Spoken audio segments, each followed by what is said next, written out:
جھینگے کا بزنس جائز ہے, کاروبار جائز ہے. وجہ اس کی یہ کہ بالاتفاق حرام نہیں ہے.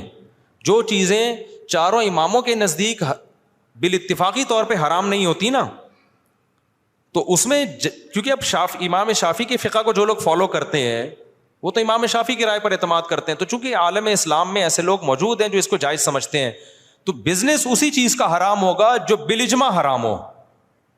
سمجھ رہے کہ نہیں سمجھ رہے؟ تو یہ بھی ایک چھوٹ ہے کہ بہت سے لوگ سی فوڈ کا بزنس کرتے ہیں, تو جھینگے کا بزنس کر سکتے ہیں, کیکڑے کا بزنس وہ کر سکتے ہیں, چھپکلیوں کا بزنس نہیں کر سکتے آپ.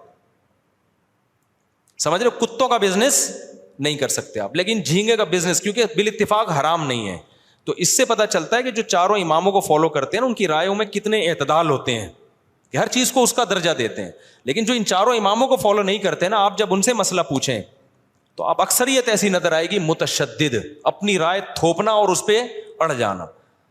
تو میں نے دیکھے کلپ جو ہمارے خلاف لوگ کہتے ہیں ابو حنیفہ نے جھینگے کو وہ کر دیا اور کیکڑے کو ناجائز. کوئی دلیل نہیں ان کے پاس. قرآن تو کہتا ہے سمندر کی مخلوق حالات, قرآن جو کہتا ہے اس کا سیاق و سباق تو دیکھو بھائی.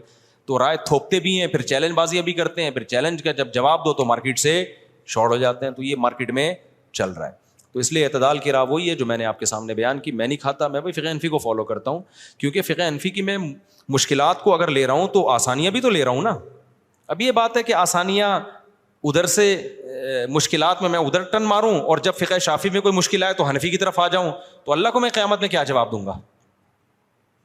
اللہ کو میں کیا جواب؟ میرے جسم سے خون نکلا تو میں کہوں یار میں نے جو ہے نا امام شافعی کی رائے ہے کہ جی وہ خون نکلنے سے وضو نہیں ٹوٹتا, تو ایسے ہی چلو. جھینگے میں بھی امام شافعی کی رائے کو فالو کر رہا ہوں. اللہ کہے گا امام شافعی تو کہتے ہیں کہ جب نکاح میں فاسق گواہوں تو نکاح ہوتا ہی نہیں ہے. تو نے ٹیسٹ کروایا تھا جب تیری شادی میں جو گواہ بن رہے تھے وہ سارے نیک پرہیزگار تھے؟ تو میں کہوں ابو حنیفہ کی رائے میں تو ہو گیا. تو اللہ میاں کہے گا ادھر کبھی تو ادھر جا رہا ہے, کبھی کیا کر رہا ہے, تو خواہشات کا غلام ہے تو.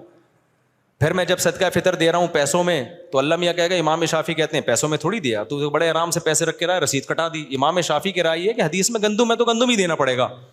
اب میں کہا کون گندم کی بوری کون اٹھا کے لائے گھر سے, پیسے پکڑاؤ رسید کٹاؤ. تو اللہ میاں کیا کہے گا, بھائی تو نہ تیرا مقصد شریعت فالو کرنا نہیں ہے, تیرا مقصد کیا ہے؟ خواہشات. اسی وجہ سے ہم کہتے ہیں بھائی ایک فقہ کو فالو کرو اور دوسرے کو ٹھیک سمجھو.